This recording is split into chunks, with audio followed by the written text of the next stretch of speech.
This is A's Cast Live, your comprehensive look at the Oakland Athletics. Rooker, it's a fly ball to deep center. Robert going back at the track. He will turn and watch it fly. And 29 other MLB clubs. Adolis Garcia swings on the other way. That sends Carroll back. He's at the Ronald Acuna, another milestone in a truly historic season. Julio with an absolute nuke out to left field. It's Glaber Day. And like a good Glaber, Torres is there. Join us as we take you inside the baseball universe. From humidors to Stuff Plus to walk-off dingers, we have you covered. Spend your afternoon with us, only on A's Cast Live. Here's Chris Townsend. You know, we have a huge show for you today here on A's Cast Live. Yeah, are you hot? Yeah, I'm way hot. Way hot. It's hot on the set here, and I'm not talking about the heat. You know, we're starting the show today, and we have some unbelievable guests. I mean, you look at today's show. Dave Roberts, the manager of the Dodgers, is going to be here. Tyler Ferguson, who's closing out for the A's, is going to be here. The general manager of the organization, David Forst, is going to be here. And that guy, if John Gruden was going to have him on the show, it would be that guy, Scott Hatteberg. Or Maka. Ken Maka called him Hatteberg, too. Matt Hatteberg. Korach Hatteberg. So yes, we have a jam-packed show, but I like bringing on Hall of Famers, and you were walking by. Why not to start the show with the voice of this team, the great Ken Korach? Nice shirt you have on today, too, right? Does it look like I can play 18? Yeah. Link Soul, we've been telling you go to Link Soul for all your summer attire, linksoul.com. Yeah. What's new, Tony? I'm really excited about today. I just was shown all kinds of new renderings and floor plans and where we'll do our TV in Vegas. I've been hearing I got pumped up knowing what the future is going to be like, but obviously we're focusing on the field right now. And this is kind of like, in football, they talk about a trap game. Right. Doesn't this series feel like a trap series? You don't want to be the team that loses to the team that's dealing with a long winning streak, but the odds are kind of in the favor of the White Sox at some point. They're going to win one, right? 20 straight. And interesting, they got a kid from St. Mary's pitching today against the A's, so I'm sure he'll have some folks out here watching the game, although he's from Ogden, Utah. But, it's, the White Sox in the situation they're in, number one, they were really having a lousy year, and then at the deadline, they traded their best guys, or at least like a half dozen almost of their best guys. Yeah. So they still have a Major League uniform on, though, right, Tony? They still have Luis Robert and They will win again. Andrew Vaughn from They will Cal. win. Yeah, they will. They will win again. Now, when I think about losing streaks, we're finding out that the longest losing streak was the Chicago Cardinals in the NFL, 29. In American professional sports, is that 29, right? Yeah. Phillies in 61 lost 23 straight, as you know. So as a football season, losing 29, that's quite a few seasons. That's probably back when they played. That was more than 2 years. Oh, my God. It'd be like 4 years. Because they were playing like 12-game seasons probably back Probably then. under 10. It's way long time ago. Yeah. So, well, you've got a matchup of a team that in the past won 20 straight against a team that currently has lost 20 straight. And really one of the cool things yesterday, just reminiscing, because Scott Hatteberg's a lot of fun with it, hearing the Bill King call, what it means to you being a part of it, the just amazing amount of money you've made from the movie Moneyball. It's incredible. Just to reminisce I about should be all retired that. by now with all the money. And the thing about Hatteberg that's so great is he doesn't mind talking about it. He still gets a kick out of talking about it. And the thing the A's have done on the Sundays, the alumni Sundays, to have the players out in the East Side Club signing autographs. And I was told that they had to stay longer. There were so many people in line waiting yesterday, like a half hour longer. And it was so meaningful for Scott and Chad Pinder to spend the time with the A's fans up there. I think it really added to the whole vibe of the day for those two guys. And then with them coming on the air with us on A's Radio, it was just a great afternoon. You're also on A's Cast. Yeah, exactly. A's Radio and A's Cast. If you listen to the station IDs that I throw to, it's A's Cast and the A's Radio Network. Chad Pinder It was a lot of fun, and we're going to play Pender tomorrow. Yes. So I interviewed both of them before the game yesterday. And Chad Pender, we really forget, because to me, no one was a greater leader by example than Marcus Semien, because he worked so hard, and it's like, well, if you're not working hard, I mean, if that guy's working hard, you better be working hard. And then Matt Chapman really was the emotional guy, but inside the clubhouse, the one everybody gravitated to, kind of like the glue guy from the time they were in the minor leagues all the way up, was Chad Pender. And to be a leader in a sport where you're not an everyday player, you're not a star, is very rare. But Chad Pender was that guy, and I don't think a lot of people know that. Well, it went back to when they were in the minor leagues together. Remember, even going back to A-ball, a lot of the guys who formed the foundation of those great A's teams that got to the postseason 3 years in a row, they were together in the low minors. And Pender was the leader of that club, or those clubs back then. And even those other guys, and especially some of the guys who were drafted out of high school, didn't have the experience that he had coming out of college. And as you know, they called it Pendergarden. Yes. Because that's the influence that he had. And if they messed up, they were going to hear about it. And so they all kind of looked up to him from the time that they were down in the low minors. All right, this is something that I read, and it's, unless you're like combing the CBA, which I do not, and you really need to get a life if you are. I read this today. The White Sox, they pay into revenue sharing. Right. Because they pay into revenue sharing, they can't have a lottery pick consecutive seasons. So they're locked into, after this historically bad season, they get the number 10 spot. A lot of people may not know this, Ken, that you really came from the White Sox. They gave you your start in big league baseball. And as we always like to joke, they're not on the west side, they're on the east side, they're on the south side of Chicago. This organization means a lot to you. And the A's, by the way, are also pretty much locked into the 11th spot. So neither one of these teams will be in the lottery next year. We're not playing for a pick no matter how the rest of the season. That's like the anti-tanking rule that went into effect in the last agreement between the players and the owners. But yeah, I mean, the Sox, it was great. I got hired there in '92, and I was just there on the weekends for 4 years, and I commuted, as you know. But they were great to me, and I had the great fortune, for many reasons, of working with Ed Farmer. And I was just starting out in the big leagues, of course. It was my first major league job.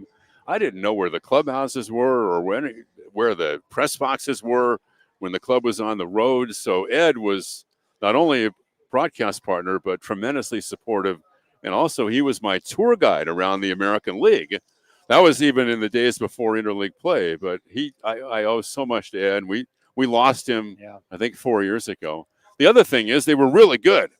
So walking into a packed house whenever I did a game for them, and that was the Frank Thomas, Robin Ventura, and Jack McDowell and those guys. So they really had an excellent team too as well. It is hard to believe how long the White Sox have been around and really the lack of success they have had. Yeah, I know. You're right. Strange. Yeah. Because usually everybody has their X amount of years, you have runs and everything. They went years not making it to the postseason, Townie. Then with Ozzie Guillen at the helm, they won their World Series. But, of course, I remember back in 1959 when they lost to the Dodgers in the World Series. They had a long gap in between going to the series. They wore softball uniforms at one point. Not in 59, but yeah, they After sure that, did. As a little kid, I remember Carlton Fisk in those little shorts. Yeah. And Fisk was still around when I joined the Sox. And you know what's interesting is just some of the biggest blunders, but some of the fun things in the history of baseball have been around the White Sox. Demolition Derby Day. Right. Yeah. Disco demolition. I mean, well, that day will live in infamy. No doubt. Soundy. Right. No doubt. For sure. So. Some things that we saw here at the ballpark today, one of the things that, we want to start doing like a big takeaway every single day before the show. When the show starts, hey, like what's the main thing going on? I talked with Jacob Wilson earlier today. Mm-hmm. He's sitting there over the dugout right now, feeling a lot better. He's going to be ready to go. But to see Mason Miller get out there today and not have a cast on, it was a brace, and actually have a glove, throw to hitters, and do a little PFP today. Mason Miller was throwing to batters today. One of those batters was the manager. Was that Kotze hitting lefty? The skipper got in there against him. How'd he do? Well, he said he almost got one inside the foul line. He went the other way, and it was just barely foul on a line drive. But, yeah, he got in there against him. So see, we thought that might be Aldretti, but I said it looks too young no, to be that was Aldretti. Kotze. It was And Mason might be activated by Wednesday. It's possible. Could be. I don't think he's going out on a rehab assignment, so he might be in the bullpen. It's to be determined, depending on how he comes out of the outing that he had today before the game, how he feels tomorrow. But he could be back fairly soon. I don't. Some of you may not be interested in what I'm going to bring up next, but just bear with us because it is Olympics. I taped it. I got hooked on it last night. I watched all 4.5 hours of whatever it was. Of the golf. I thought the Olympic golf, because you don't think of golf, the Olympics, but golf is the one sport that is played around the world. There are pros from every continent. I mean, I started to realize that it's one of the best represent. If you want to talk about the world playing it, the world does play it. We have professional golf being played on tours all over the world. People don't know that. Right. And really the golf was Perez, the Frenchman, who was 6 under on the back nine, the way he was unbelievable. He finished just short of the medal stand, but the way he was treated for 4.5 hours, that was like he was Tiger Woods. And the Olympic experience, Scotty Scheffler, the number one player in the world, the American, he ended up winning gold. I was just so impressed about how Olympic golf played out. It was amazing. Well, Scheffler, I think that a lot of people were questioning whether golf was a legitimate Olympic sport, whether golf should be in the Olympics. And when the number one player in the world is crying on the podium, listening to the national anthem, and he was crying after the event ended, knowing that he had won gold, I think that validates how much the Olympics means to golf and that golf means to the Olympics to have the number one player in the world react like that, Soundy. And they had 30,000 people for every round, beginning with the first round out there. So it was a big deal over there. And it makes you think that what's cool about it's an Olympic event. It's hard to get into these events. That's an event for 4 days where not only are you at an Olympic event, but you can roam around a 7,000-yard golf course. It's so unique. And to let people know, a lot of these Olympic events, most of the people who are competing in it have no chance. They're just happy to be in the Olympics. This is actually everybody who's teeing it up. These are legitimate pros from around the globe representing their country. Like everybody, Scheffler had to come back. You had all these different countries of guys who are legit who play on the European tour. They play on the South African tour. They play on the Asian tour. I thought if we're really going to talk about a world game being represented in the Olympics, I thought, wow, golf was awesome. 2028 at Riviera. Historic Hogan's Alley Riviera. Yeah, so that'll be fun too. We may have to take a little time off of the season. Wouldn't you like to go to that? I've been, when the Olympics were in LA in '84. Yeah, I went to a couple of the events. So it was really fun. Of course you did. You're kind of Korach. Went to I went with my dad to track and field and basketball, which was at the Forum in '84. So that was fun. And what's good to know is that they do have all the facilities in Los Angeles for so many of these countries. Yeah. The Olympics leaves, everything decays and it looks terrible, all the venues. LA has all the venues, so they sure do. Not wasted money. All right. Yeah. Okay, have buddy. a good call tonight. It's good to see you. Great to see you. Coming up next. Thanks for having me on your show, man. Well, I mean, you lead off with a Hall of Famer. It's like you're leading off with Ricky Henderson, right? I wouldn't quite go that far. I don't even think the commander would agree with that, but crazy. I do appreciate it. Just plain crazy. Yeah. Did Bill ever do stuff that, because like whenever every day where you just go, wow, that's wow. Remember that when I got hired by the A's to work with Bill in '96, I had listened to him for 30 years before we worked together. So there were a million different times where he would say, holy Toledo, something incredible would happen. And it was like deja vu. It's like I'm sitting next to him, but I had heard that 25 years before that, listening on my radio. So, no, I was blown away by that.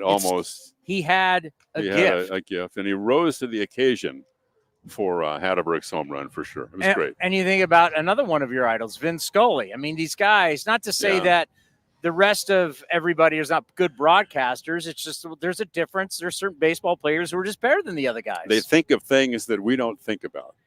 And he says, "Get your big butt off the field, man." And he does. Yeah, exactly. Old man Willie. Yeah. Who would have thought to call Willie Brown Old Man Willie in the Super Bowl, Well, returning an interception? Bill was just immersed in it, right? Yeah. He didn't care what you thought, right? He didn't care that he was saying Old Man Willie. I'm sure Willie loved it, loved the call. But it's just the fact that he did it. Yeah. It's almost like the way Bill did games. He was perfect for sound bites. Yeah. For us to turn around years later. He will live forever thanks to NFL films. And the highlights that we play here and we have on the big screen. But the NFL films is the a big NFL one. film stuff for all him Raiders, with all the Raider games are I think he has immortality because of that, which is what Al Davis gave Bill during the memorial for Bill at the arena when Al was doing his remembrance and eulogy for Bill.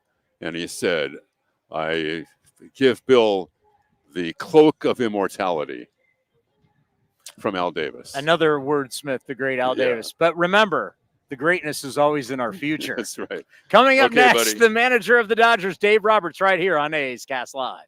Hey, Oakland A's fans, step up to the plate with Xfinity Internet. Get the fastest speeds and low-lag streaming for an incredible viewing experience that knocks it out of the park. And you'll have a consistent connection with reduced buffering and freezing, so you can stay in all the action inning after inning. When it's game time, make sure to catch it all with internet that's powerful and reliable. Stream sports from the best seat in the house with Xfinity, because it's only live once. Actual speeds vary and not guaranteed. Many factors affect speed. For factors affecting speed, visit xfinity.com/network management. Where does one community end and the next begin? Across the railroad tracks? On the other side of the river? Is it between the east side and the west side? At Comerica Bank, we believe it's all one community, and we're all part of it. That's why Comerica has invested over $20 million for affordable housing, financial education, and workforce development in lower-income communities. Because when we raise expectations for everyone, we all rise. Member FDIC, Equal Opportunity Lender. This is the place where you can dance like nobody's watching, win like nobody's business, and get away like you mean it. So what are you waiting for? Come join the party. Take that evening out and make it a night you'll never forget. This kind of action can't be beat. This is Chris Townsend, and it is summertime. You want to look your best, and I can't tell you how excited I am. Commander Cody, we've got our new shipment from Link Soul, all the summer gear. So whether you're playing golf or you're going out for dinner, you're hanging out with your buddies, or you're going to the beach, go see our friends at linksoul.com. And right now they have an offer where you can get 20% off. Go to linksoul.com. Remember, in the big leagues, look good, play good. Hi, fans. This season, Kingsford Capital Management is the official hedge fund sponsor of the Oakland A's. At Kingsford, down to business is their way of seeing the world. Investing has its pitfalls, treacherous chasms of half-truth and despair. Kingsford's mission is to create opportunity through application of proven innovation and entrepreneurial focus with trust, tenacity, loyalty, and growth, establishing a strong reputation as a proven intendant and validated bedrock of American finance. Kingsford Capital, down to business. With the sunshine returning, it's time for golf, and more golf at Cinnabar Hills Golf Club. Cinnabar Hills is also your destination for great food with their beautiful renovated restaurant and quality craft beer selection at their full bar. Featuring a grass driving range and 27 championship caliber holes, Cinnabar Hills Golf Club is the best public course in the Bay Area. For more information, go to cinnabarhills.com.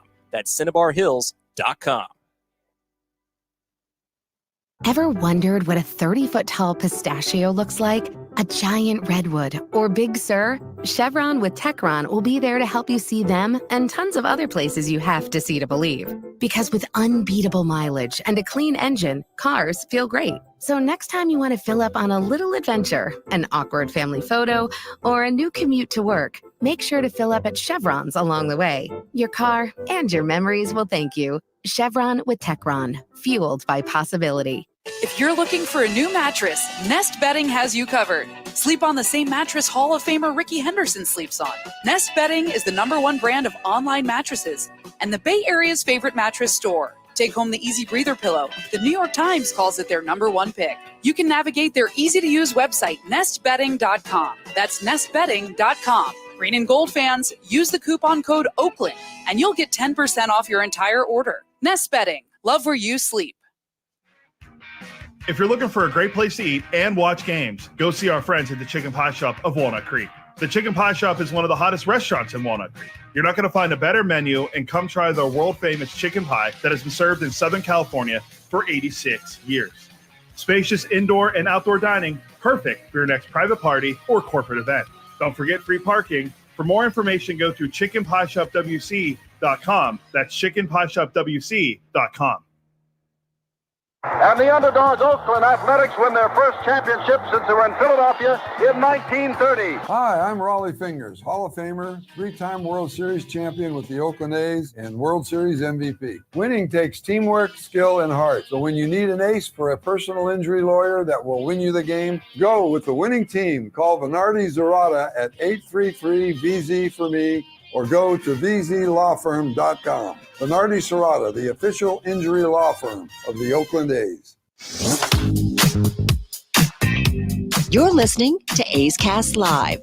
Here's Chris Townsend. I've just been got a text. Did you see this, Cody? Is it the video of Emo shooting a 3 that he sent? The pitching coach of the Oakland Athletics has just texted a picture of a little shimmy, a crossover, and hitting a 3 to show us once again. There's context to this. There's context. Hold on. Is this because we talked about the #1 pick? I told him that we went over we made our starting 5 for the members of the A's team, and I said, well, we're going to get into this with you tomorrow. Then he goes, hold on. And I saw him going through his phone, like he's looking for something. He goes, look at your phone, and let me know what you think. And he sent it. It was the video of him shooting the 3. Emo has come out and said, if you're going to have a 5, I have to be in that 5. Yeah, I mean, Mr. Arizona for basketball? I'm just saying, we have a lot of big young athletes with the A's. Is he going to be able to run with these kids? I mean, he looks good. No, I don't know how old that video is that he sent us, but he looks good in that wow. video. I don't know. You're saying there's no context to the video? I need time kind of stamps. Like baseball stats. There's no context. Oh, well, once we get done with Dave Roberts, I will give some really a great White Sox knowledge.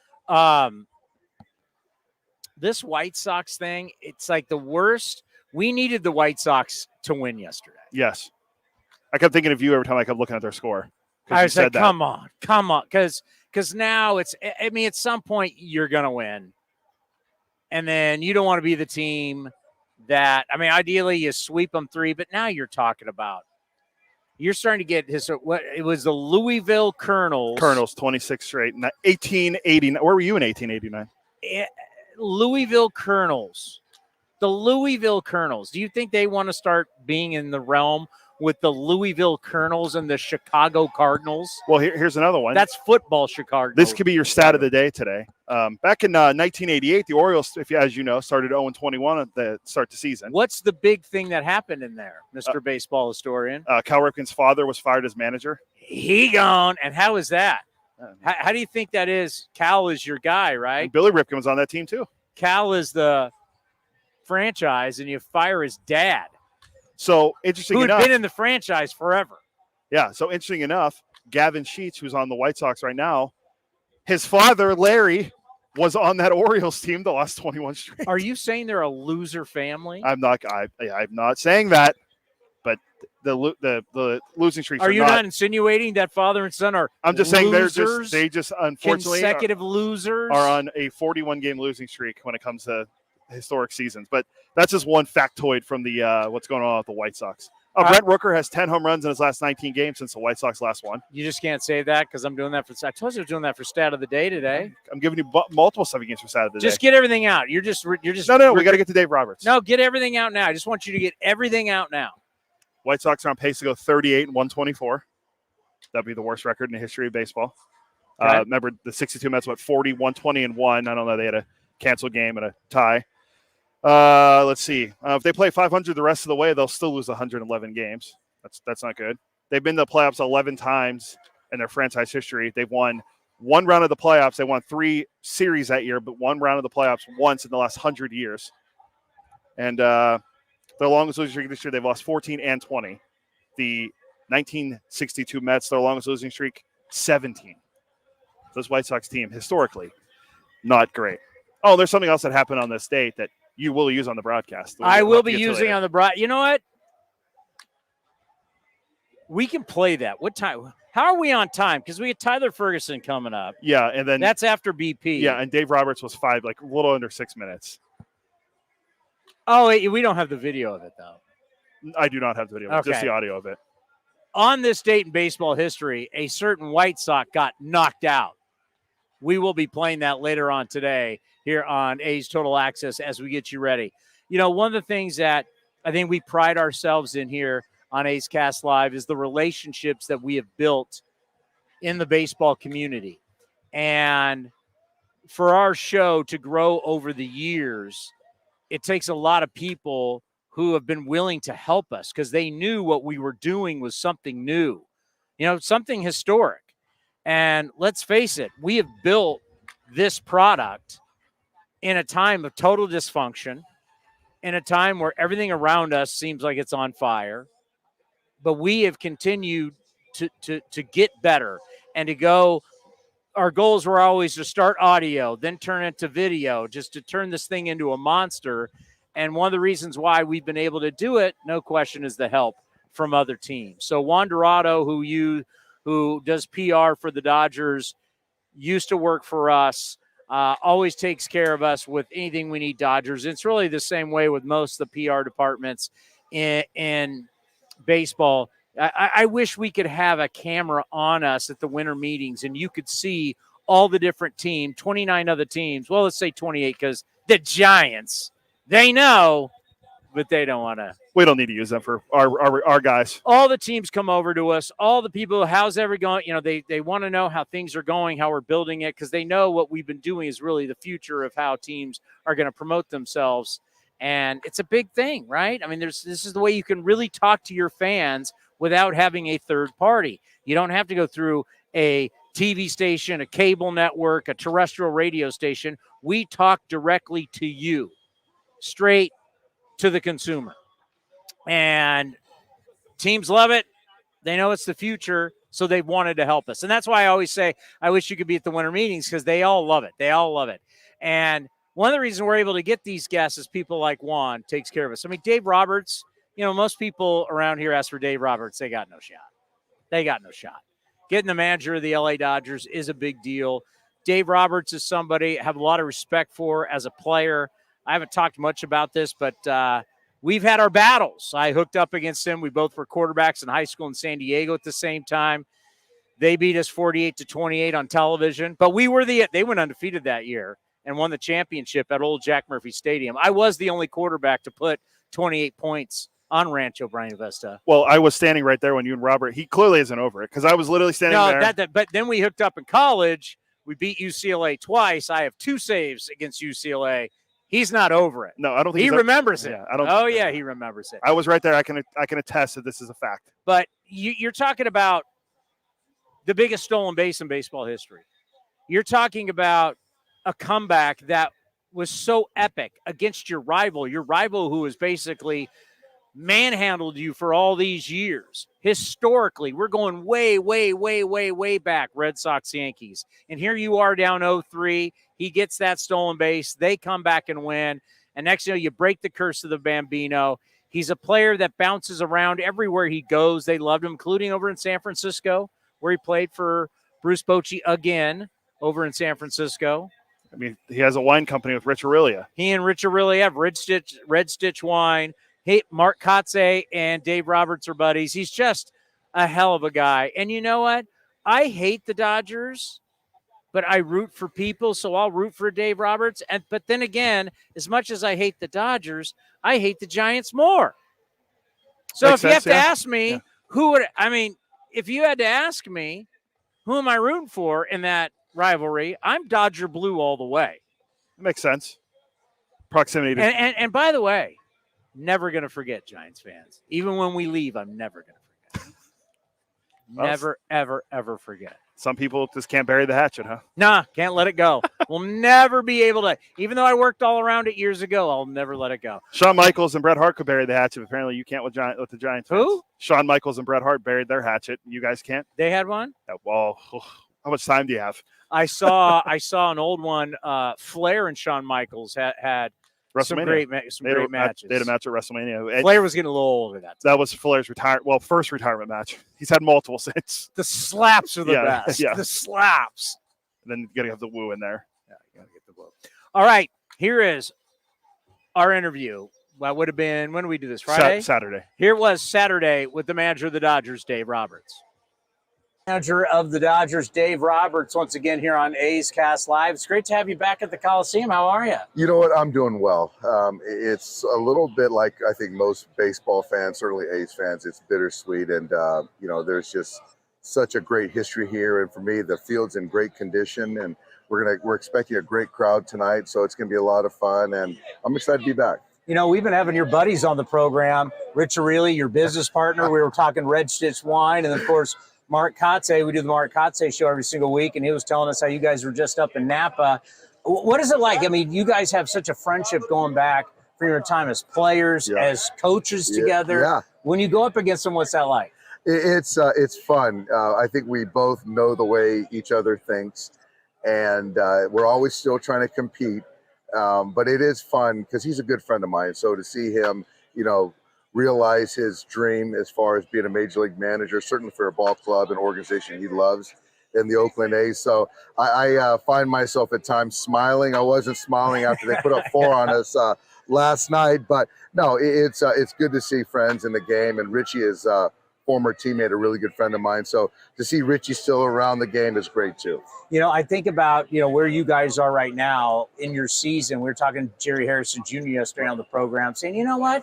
You guys have breezed so much through the regular season. Maybe a little adversity can really kind of set you up for another postseason run. Yeah, you'll see. Yeah, we'll see. And I don't think that anyone has the one formula to get you ready for the postseason because, in one vein, you want to be rested, line up your starters, and make sure everyone's raring to go. But you can also bring in the rest component of it, which we've learned that too. And also fighting tooth and nail. That might be a good thing or a bad thing. I mean, I guess for us right now, we're in a situation where we got a 4.5 game lead against the Padres, and we're going to have to get healthy and play till the end, which I don't think is a bad thing either. And just a reality in our game today, how many pitchers everybody's going to use, all the different injuries. We all talk about good starts and everybody wants to crown winners early, but it's a long season. You're going to deal with a lot of injuries. We are. And it is a marathon. And, it is interesting. It's a different conversation that you and I could have where it's 162. The value of 162 in reality isn't what it was when we were kids. And there's more variables, more teams involved in the postseason. So, one part of it is getting through the postseason. And the other part, which is the most important part, is how do you equip yourself to win 11 games in October? So, yeah, every team's going through injuries, and the schedule and starting pitchers is kind of injuries is higher than it's ever been. So we're going through that like you guys are going through that. And it's almost like the regular season is like the last man standing. Yeah. And then you kind of see who's standing, and then you get to the postseason. We're talking to Kotze about this, for your job. I mean, people need to realize when you're the manager, think about your time in Boston, if you're the Red Sox, if you're the Yankees, there's a lot of responsibility as a manager of a big market club. Yeah. What you learned from Bruce Bochy, also what you guys learned from Bud Black. Just think about that and just how it applies, because your job, there's a lot on you other than just managing the team. There is. It's like, I think an easy way to look at it is you're a CEO. And I say that because there's the business side and there's the baseball operations side. So, yes, you're the field manager, but you're essentially the face of an organization because you're on TV, you're doing media twice a day.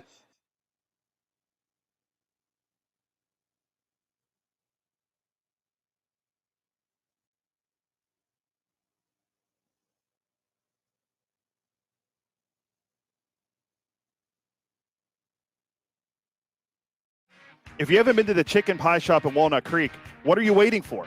You're going to love the new menu, and it's a great place to watch all the pennant race action and the upcoming NFL and college football seasons.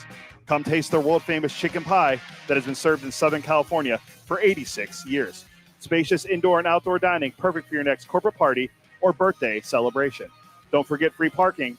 For more information, go to chickenpieshopwc.com. That's chickenpieshopwc.com. Where does one community end and the next begin? Across the railroad tracks? On the other side of the river? Is it between the east side and the west side? At Comerica Bank, we believe it's all one community, and we're all part of it.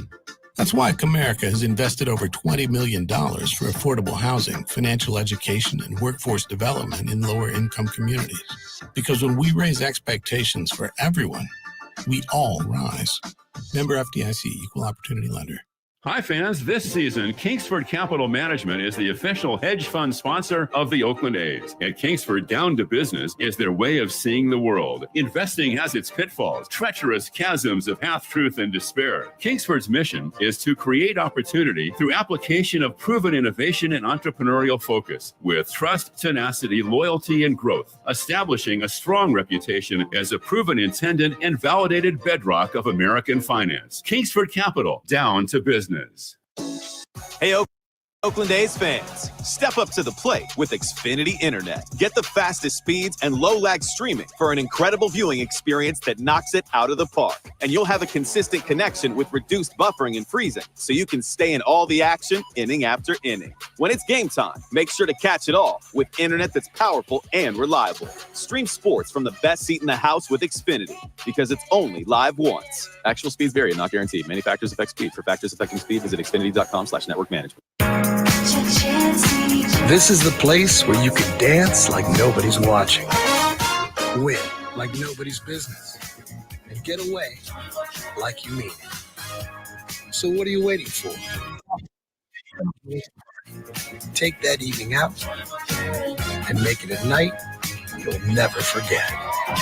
This kind of action can't be beat. It's summertime, and I can guarantee you probably need to redo your wardrobe. You want to look good, and you want to feel comfortable. This is Chris Townsend, and you got to go check out my friends at Link Soul. They've got all the finest fabrics. You're going to love the shirts, the polos, the shorts, you name it. Redo your look for summertime. Go to linksoul.com right now, and you can get an offer for 20% off. Remember, in the big leagues, to play good, you got to look good. With more sunshine returning, it's time to get outside and make the most of what Cinnabar Hills Golf Club has to offer. Like 27 championship caliber holes tucked in the beautiful hills of San Jose. And take advantage of their amazing Bay Area views for your next special event. It's all for you at Cinnabar Hills Golf Club, an award-winning venue designed to peacefully take you away from the bustle of Silicon Valley. Go to cinnabarhills.com. That's cinnabarhills.com. Being a Chevron car these days has been quite the adventure. Miami to Seattle, ocean to ocean. I've stopped at so many states and collected so many bumper stickers. Sometimes I feel like a moving passport book. It's just so great what I can do with Chevron with Techron, because it gives me unbeatable mileage and keeps my engine clean. Plus, there are so many Chevrons along the way. Now the only thing I'm worried about is where to go next and where to put all my new bumper stickers. Chevron with Techron, fueled by possibility. If you're looking for a new mattress, Nest Bedding has you covered. Sleep on the same mattress Hall of Famer Ricky Henderson sleeps on. Nest Bedding is the #1 brand of online mattresses and the Bay Area's favorite mattress store. Take home the Easy Breather pillow. The New York Times calls it their #1 pick. You can navigate their easy-to-use website, nestbedding.com. That's nestbedding.com. Green and Gold fans, use the coupon code Oakland and you get 10% off your entire order. Nest Bedding, love where you sleep. And the underdog Oakland Athletics win their first championship since they were in Philadelphia in 1930. Hi, I'm Raleigh Fingers, Hall of Famer, 3-time World Series champion with the Oakland A's and World Series MVP. Winning takes teamwork, skill, and heart. So when you need an ace for a personal injury lawyer that will win you the game, go with the winning team. Call Venardi Zerata at 833-VZ for me or go to vzlawfirm.com. Bernardi Serrata, the official injury law firm of the Oakland A's. Like sports, business is about winning.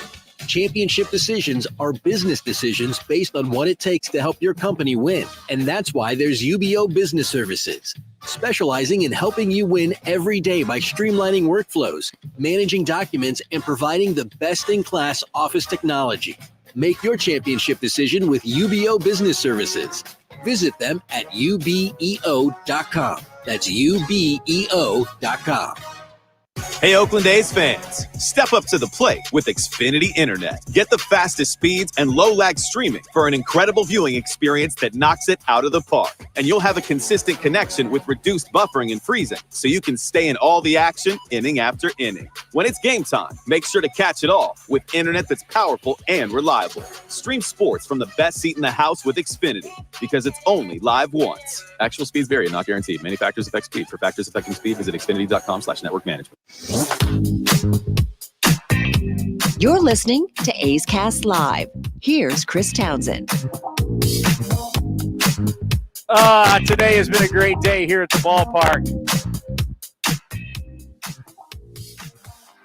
I do feel sorry for the guys with the White Sox. Not the players. I don't feel sorry for the guys making the money. Trust me. But I do feel sorry for the people around it.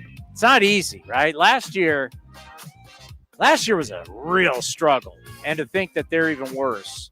Tyler Ferguson is going to join us coming up here in just a little bit, and I will be asking him, and I'll take you guys behind the curtain when you're doing TV over at NBC and you're in the host chair, because I kind of float between both chairs. There's a screen off to the side that shows you what's happening at the ballpark. So when the game's over and the A's have won, it's like this with all the teams, that they got to corral whoever you're going to interview after the game. And so they bring the player over, and usually they got a towel trying to get the sweat off and everything, and they're getting the headset on him. And you, the audience watching, can't see that screen. Only I get to see it. And that night I was doing a Bip Roberts, my guy Bip. Bip doesn't see that screen. I'm the only one that can see the screen. And you got a very emotional Tyler Ferguson after the win at the Big A. It was Saturday night, right? Yeah, it was Saturday. And he was emotional. And I'm like listening to Bip, but looking at the screen going, can we really go to him right now? I mean, and so when they told me to go to him, and I was just telling the story, it's like, is he going to be okay? It was so refreshing to know what this moment means to someone like a Tyler Ferguson. Yeah, for sure. I mean, a guy that spent his entire career in the minor leagues, a former, a fourth runner out of Vandy. 16, he only had 16 career saves in the minor leagues, comes up. He has 2 for the A's, and he's pitched well for a guy that's, they weren't really probably expecting to be a guy that was a fixture in the bullpen. No. Now he's closing out games. If he was supposed to be a fixture in the bullpen, he would have started the season here. I mean, it is an unbelievable story, and I'm so happy for him, because I remember when we first had him here, it was a day game. We had him on because we were like, well, let's get him on. Yeah, right after his debut. Because we didn't think he'd be here long, and he wouldn't be here long, and you never know if you're ever going to see him again. We want to just kind of highlight his story. Because what's really cool is when you do an interview like this, for us, it goes on YouTube, and it will live forever. So years from now, your kids, your grandkids can go on and say, yeah, hey, that's Grandpa there on the field when he was playing in the big leagues, because players from yesteryear, they don't have that. So that's one of the things we like to do for a lot of our players that we know may not be here for a long time. We like to get them on, give them that opportunity. He's coming right now, by the way. So they will have that. And right now, I mean, he's the guy. Now, the big takeaway from today when we showed up was Mark Kotze taking BP off Mason Miller, and the fact that Mason Miller was out there throwing to batters and to Daz Cameron was fantastic. So the fact that the cast is off, it looks like he has a brace on, and he will be able to resume. That was one of the big takeaways. And also see Jacob Wilson today, knowing that Jacob Wilson is going to be ready to go. But how you doing, big man? Good to see you. Well.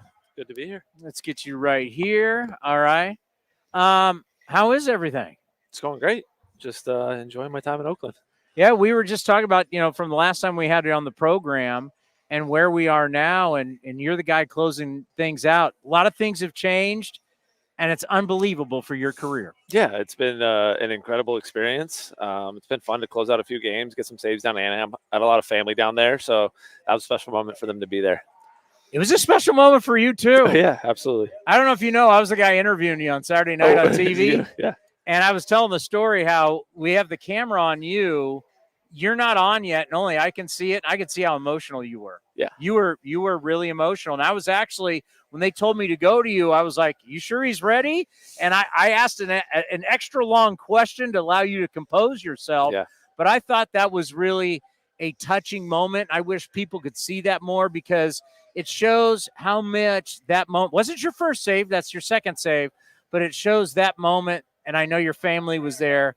It shows just what that meant to you in your life. Yeah, absolutely. I mean, I'm an emotional person, so, I finally let myself cry after my debut and got a little emotional there. Composed myself all right, but yeah, I mean, I put so much into this game, and to have those special moments actually happen is incredible. Because you never knew, right? You never knew if that was going to happen. Then I think for guys, there's so many men like you who lost a year because of the COVID season. Mm-hmm. And in that year, a lot of guys like you retired, and they went on to get other jobs to support their families. Yeah. I know you did other stuff. This journey for you has not been easy. So, yeah, you should be emotional and very proud because you never knew if you'd ever get this opportunity. Exactly. I mean, you hit it on the head. Like, being able to play this game for as many years without, the minor leagues are a grind. You don't make a lot of money. I had to work other jobs. Luckily, my mom's business is my other job, and was able to keep pursuing this game for a long time. The longer you play this game, not the easier it is to get better, but the more experience you have, the more you learn, the more you can get better and kind of figure things out along the way.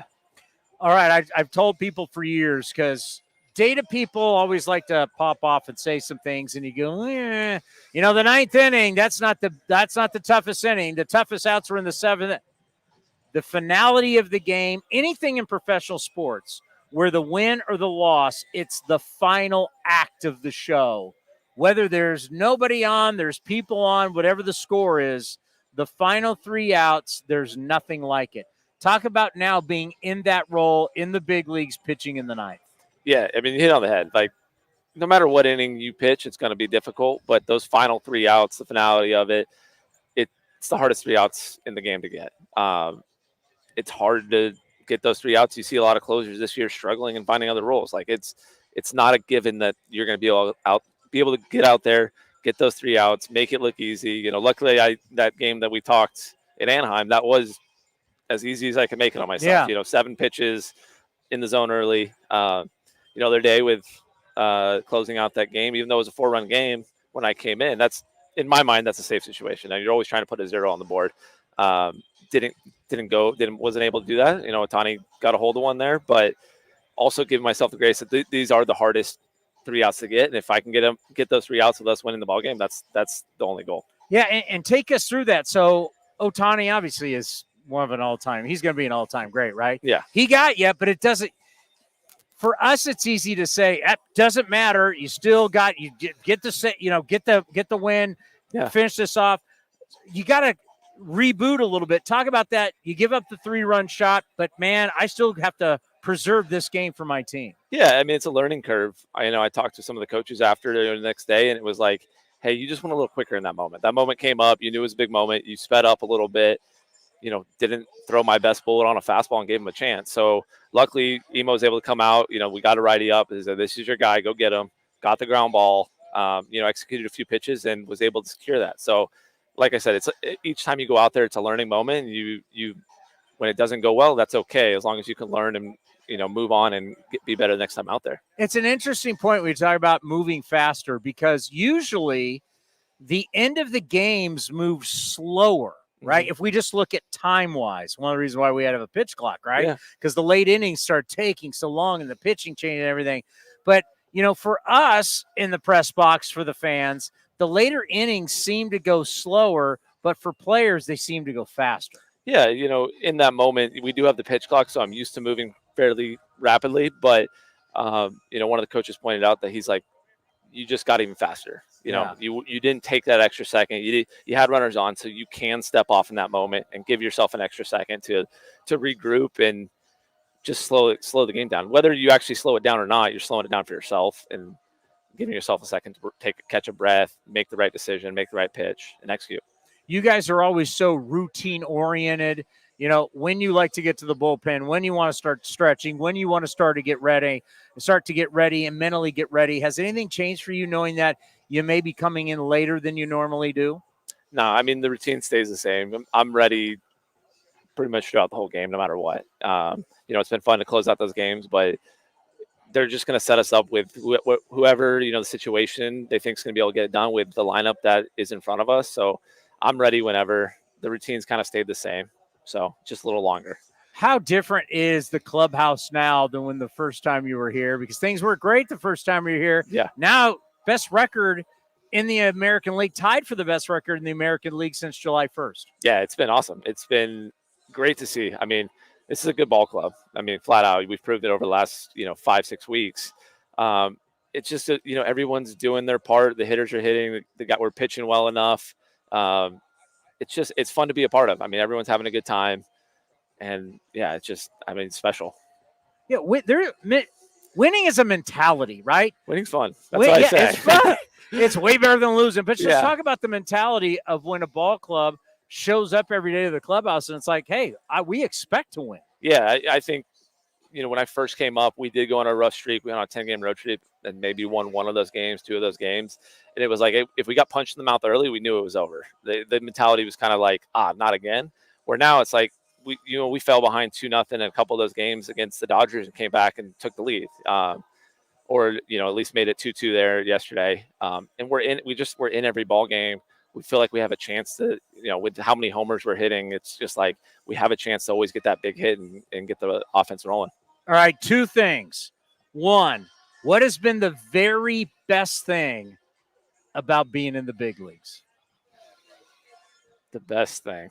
I mean, the hotels have been nice. It's been nice. One of the special things is like we're going to cities where I know people. So I've seen a lot of friends and family that I haven't, maybe seen in a long time because we're going to Philly instead of going to Lehigh Valley, we're going to Philly. We're going to big cities. We're going to places where people that I've made, built relationships with over the years, I've gotten to see them. So that's been really cool. All right, number two and the last one. What's something you had no idea? You got to be here a little while to kind of figure things out. When you just come up, but now when you start to get a little comfortable, you've been around, you've been to see, what's the one thing you're like, wow, I didn't realize it was going to be like this? I don't know. I just say it exceeds my expectations. Like, you don't know what to expect when you get here, but it's been incredible. It's living out my dream. So I don't know if there's anything that's been too surprising, but it's just been awesome.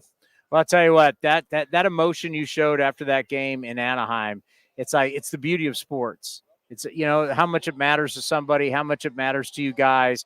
We're always debating team's going to win the division or not. We sometimes lose track of the great moments that happen to people. And that was a great moment. I was proud to be a part of that because that it makes me love my job more, right? Yeah. To watch the joy for you makes me love what I'm doing a little bit more. So thank you for allowing all of us to have a little bit of that. Makes us realize why we love baseball. Yeah, it's a beautiful sport, and I think sometimes people try to be tough, but I'm a softie, so there's going to be tears here and there, and that's all right. Well, keep doing what you're doing. You've earned every moment. I appreciate it. Earned every moment. It's been a great story. It's been a fun ride. Thank you. We got more coming up next right here on A's Cast Live.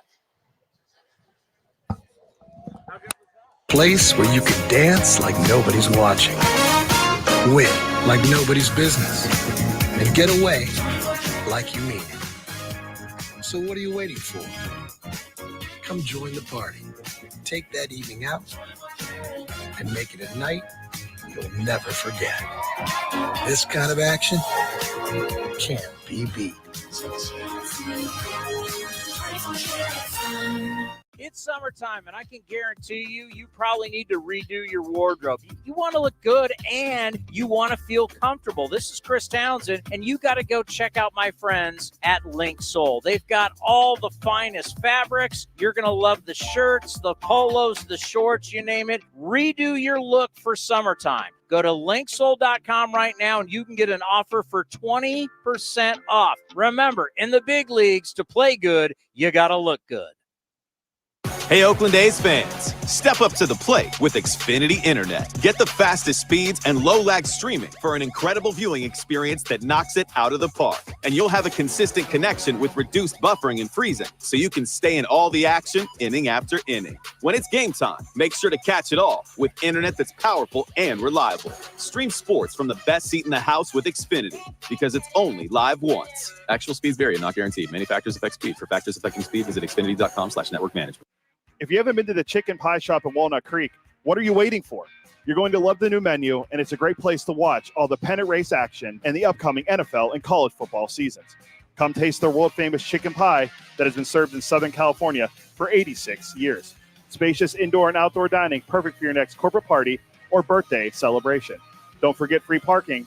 For more information, go to chickenpieshopwc.com. That's chickenpieshopwc.com.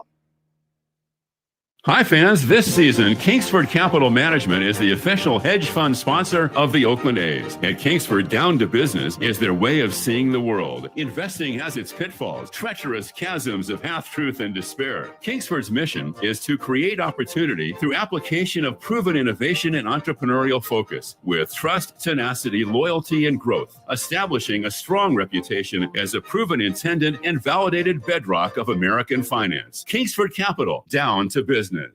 Being a Chevron car these days has been quite the adventure. Miami to Seattle, ocean to ocean. I've stopped at so many states and collected so many bumper stickers. Sometimes I feel like a moving passport book.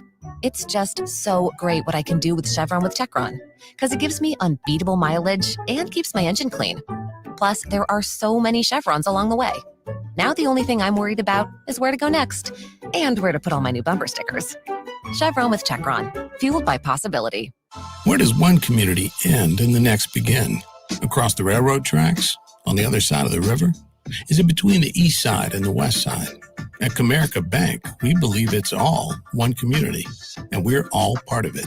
That's why Comerica has invested over $20 million for affordable housing, financial education, and workforce development in lower-income communities. Because when we raise expectations for everyone, we all rise. Member FDIC, Equal Opportunity Lender. And the underdogs Oakland Athletics win their first championship since they were in Philadelphia in 1930. Hi, I'm Raleigh Fingers, Hall of Famer, three-time World Series champion with the Oakland A's and World Series MVP. Winning takes teamwork, skill, and heart. So when you need an ace for a personal injury lawyer that will win you the game, go with the winning team. Call Venardi Zerata at 833-VZ for me or go to vzlawfirm.com. Venardi Zerata, the official injury law firm of the Oakland A's. Like sports, business is about winning. Championship decisions are business decisions based on what it takes to help your company win. And that's why there's UBO Business Services, specializing in helping you win every day by streamlining workflows, managing documents, and providing the best-in-class office technology. Make your championship decision with UBO Business Services. Visit them at ubeo.com. That's ubeo.com. Hey folks, Vince Cotroneo here to explain why Cinnabar Hills Golf Club on the hills of San Jose is my favorite place to play. With 27 holes to choose from, any level of player will love it. It's the best place to play in Silicon Valley. At the Turn, I've enjoyed the menu from the grill of the newly renovated restaurant, not to mention a 19th hole experience to relive the day. The expanded clubhouse will service all your needs, and best of all, you can plan any event, including weddings at Cinnabar Hills Golf Club with some of the most amazing views of the Bay Area. Visit CinnabarHills.com. That's CinnabarHills.com. If you haven't been to the Chicken Pie Shop in Walnut Creek, what are you waiting for? You're going to love the new menu, and it's a great place to watch all the pennant race action and the upcoming NFL and college football seasons. Come taste their world-famous chicken pie that has been served in Southern California for 86 years. Spacious indoor and outdoor dining, perfect for your next corporate party or birthday celebration. Don't forget free parking. For more information, go to chickenpieshopwc.com. That's chickenpieshopwc.com. Where does one community end and the next begin? Across the railroad tracks? On the other side of the river? Is it between the east side and the west side? At Comerica Bank, we believe it's all one community, and we're all part of it. That's why Comerica has invested over $20 million for affordable housing, financial education, and workforce development in lower-income communities. Because when we raise expectations for everyone, we all rise. Member FDIC, Equal Opportunity Lender. Hi, fans. This season, Kingsford Capital Management is the official hedge fund sponsor of the Oakland A's. At Kingsford, down to business is their way of seeing the world. Investing has its pitfalls, treacherous chasms of half-truth and despair. Kingsford's mission is to create opportunity through application of proven innovation and entrepreneurial focus with trust, tenacity, loyalty, and growth, establishing a strong reputation as a proven intendant and validated bedrock of American finance. Kingsford Capital, down to business.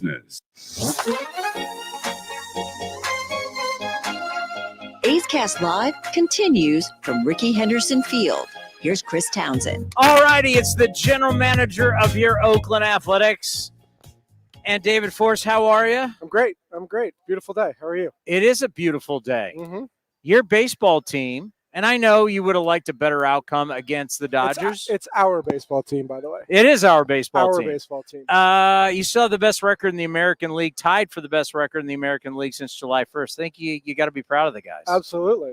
Yeah. Last time I was here, we talked about how well they were playing and turned things around. And, I don't know the specifics on how many games we're around 500 at, but they play great. Yeah, it's been a lot of fun to watch. And, just seeing some stuff that's happened out here today.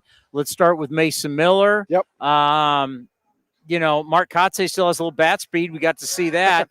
But Mason Miller with a brace on and a glove was able to throw to Daz Cameron and to Mark Kotze. That's got to feel good, right, to see him out there throwing? Yeah, he threw two sides last week with the cast on, where he did fine. Came out of the cast, threw in the splint today, and hopefully isn't too far away from being active. What has to happen to get him back on the mound? He has to come in tomorrow feeling good. That's the first thing. And then we have to make sure we're 100% comfortable putting him out there and letting him feel this position. What's so interesting now, it's like who needs rehab assignments, who doesn't, how to decide that. Some players, they come at you and go, I do not want to go back down. Take us through that process when you decide, no, you do need some time down at AAA. Yeah, I mean, it depends on the individual, pitcher versus position player, and then kind of about the amount of time you miss. A guy like Darryl, who missed 2.5 months. Yeah. I mean, he had to go out. There's a medical component where he's got to be healthy and able to be on his feet for 9 innings. And there's a baseball component where you feel like he got 25 to 30 ABs and sort of got back into playing shape. So those two things have to line up. And it's different for every guy. I'm glad you brought up Hernandez, and I think you can bring up Toro too. I mean, Toro was just a hit machine in May. You get hurt, people don't realize you lose the timing, and then all of a sudden you got to try and get it all back. And for Hernandez, I mean, he lost everything and has to rebuild. When you evaluate guys when they come back, how much do you take that into consideration? Yeah, you got to give guys some leeway. And for Abe was dealing with hamstring and shoulder issues, couldn't swing right-handed for a little while. Darryl was a guy who was going to basically develop while he was here, as we've talked about that so much this season. So he missed a lot of development time. You have to sort of be patient, let those guys get their feet back under them. Yeah, for Hernandez, it's going to take some time. And I know the other night there was a little bit of a struggle at second base, but you're like, God, he's just playing again. Yeah, and the game is so fast. And when you're not out there, it's kind of hard to catch up. So that's expected. Yeah, Darryl did have a little bit of a rough night, but I know Kotz wants to get him back out there at shortstop at some point, give Max a day. So he'll get back to speed. Jacob Wilson, we talked to him in the dugout earlier today. He's feeling pretty good. You can tell he's itching to. I got the hit. I got out there. He got 2.5 innings. So yes, he's definitely itching to play again, and it's good. I mean, his running progression's going well. We knew this was going to take some time because of the degree of the sprain of his hamstring, but hopefully he's making progress. And you got to be really looking forward to that day when you can get him back out here, right? I was really looking forward to the day when he got there in the first place. Yeah. So yeah, for sure. The strategy with Geloff, because a lot of people call and ask and go, why not send him down? We've seen it work with Tyler. We've seen it work with Lawrence Butler. He has struck out so much. He's struggled making contact. Has there been a thought to that, or is it like, no, you're going to figure it out here? We've talked a lot about Zach internally, and he's, to his credit, he's trying to make the adjustments. He's working a lot with Bushy and Aldo, and they've identified some things about his swing. I mean, it's obvious the way he's being attacked by opposing pitchers. So he's trying to make the adjustments here. Look, I think there's a lot to be said for what he did here last year at this level, what we know he's capable of. He's still, obviously, when he makes contact, he still has the ability to drive the ball out of the park. It's not a clear-cut science. You're right. Some of those guys went down, Tyler, Law, Harris a little bit. They went down, got their feet under them, got their swings. It doesn't work the same for every guy. It's something we're constantly discussing. And let's just take him off the table. And just when you look at taking a guy and sending him back down, just what is that process like? Because then you got to talk to Fran Reardon and say, hey, this is what we want, versus saying, rather have him here where we have our hands on him and we can fix him here. Yeah. Look, the nice thing about AAA, the communication is great between Mark and his staff and the AAA staff. We have a pretty good feel for what's going on there.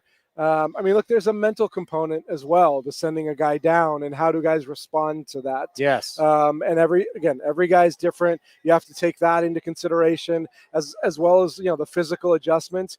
Guys handle that differently and don't always bounce right back. I'm not saying you cater to it, but it has to be part of the conversation. How's Tyler doing? Tyler's coming slowly. I think he's frustrated. He was hoping to be pain-free by now and swinging. We've talked about that. Injury's in a very difficult place right on the top of his wrist, where everything you do, throwing, swinging, it's involved, and he needs more time. Yeah, we're a sport. You're dealing with human beings, and everybody heals differently at different paces. Yeah, Este's been out a long time too and had some setbacks. These are not linear processes. You just have to hope guys get better and get back out there. Let's talk about some of the real positives. And one of the guys going tonight, JP Sears. But we've talked so much since July 1st about home runs and runs scored. We haven't talked enough about how good the pitching's been. Yeah, absolutely. They've kept us in games. You mentioned JP obviously pitched great against the Giants last time out. Mitch has done a really nice job.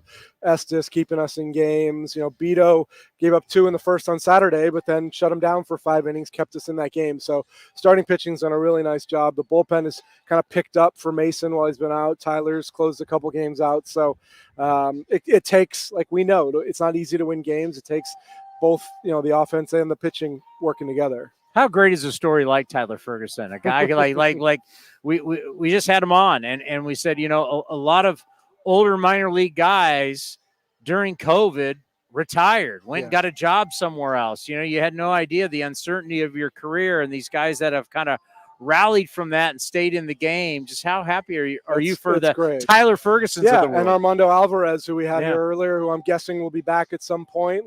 No, those guys, they work their tails off to just try and get here. And then particularly when a guy like Tyler gets here and then succeeds and excels, it's really nice to see. It's certainly a nice reward for them. How hard was it to send Hogan Harris down? Because when he got set down, I was like, why is he? Wait, he just shoved against the Astros. Yeah, you and his agent both. It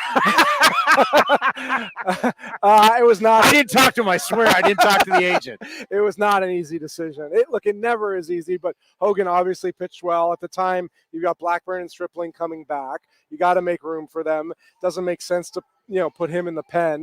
You want to keep him stretched out because he'll be back here starting soon enough. That was not an easy conversation. Yeah, and then you always think about that. You're like, well, if you send him down to AAA, he can stay unturned. We don't think about that. Right. Yeah, totally. I didn't think about the agent calling you. It's like the mom calling you, right? Like in high school, why isn't my son playing? Yeah, we get some of those calls too. Do you really? No. But what is that like when they? Are those tough calls? Hey, unfortunately, that is the sort of lot for guys who have options. How many times have we talked about guys getting sent up and down? Now it's limited to 5 times a year, but back in Matt Olson and Jerry Blevins' day, it was how many times did Blevins go back and forth that year too? that unfortunately, if you have options, sometimes you're the guy who just keeps going. I mean, nobody knows Nashville Airport better than Matt Olson. Yeah, and I think it worked out okay for him. His career kind of took off, so I think it's all right. I mean, sometimes you just have to tell people, right? It's the business. It's the business, and we have to do what's best for us. We've got 26 spots. We have to fill them in certain ways, and it's not always ideal to keep exactly the guys you want. When you see someone like Brent Rooker doing what he's doing, I mean, it's just like he hit 391 for the month, right? And the home runs, like, what's it like from the front office standpoint to watch him do that? What it's like is we're not trading this guy. Yeah. I mean, that's the first thing that you think. Like, yeah, I mean, I think we all saw glimpses of what Rook was capable of last year, but to see him turn into like this complete hitter, hitting for average, getting on base, obviously driving the ball, it's been great to watch. And I know how much time he's put in, the staff has put in with him, and it certainly made us look good the last few days after keeping him last Tuesday. I try and tell everybody you're honest. You're not like Jim Bowden when he was a GM. David Forst, you're honest. And you said on this show, yeah, probably nothing's happening. You said it. Yeah. So we're not shocked. I'm like, he said he's not going to try. I think we were opportunistic in a couple places where I think it made sense. Which you said you would be. Yeah, and Lucas put himself in a great position where he turned himself into a back-end reliever, closed a couple games after Mason got hurt. There was a ton of interest, and in the best interest of the organization, we had to cash that one in for a couple pieces we really like. I think Will Klein has a chance to be a good big league reliever. Mason Barnett is a starting pitching prospect that we didn't have in our system, and Dickey's a good young hitter, so that one made sense. And similar with Paulie, like, we've seen how difficult it is to take pitchers out on the market with just a year left. You're just a rental. You're not getting that much for them. If we were going to trade Paul at some point, this was the time to do it. Were you surprised to get the 3 players you did from Kansas City for Ursig? No, I think it was a good market for relievers.